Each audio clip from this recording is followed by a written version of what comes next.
Updating your payment information on Chase Bank is a straightforward process. Follow these steps to ensure your information is current and secure. Step 1. Log into your account. Visit the Chase Bank website or open the Chase mobile app. Enter your username and password to access your account dashboard. Step 2. Navigate to Payment Settings. Once logged in, look for the Payments or Payment Settings section.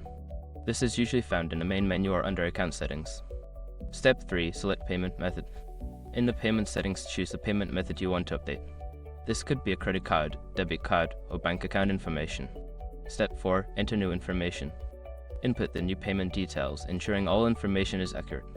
Double-check for any typos or errors in the card number, expiration date, or billing address. Step 5. Save changes.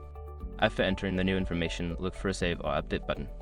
Click it to confirm the changes, and you should receive a confirmation message indicating that your payment information has been successfully updated.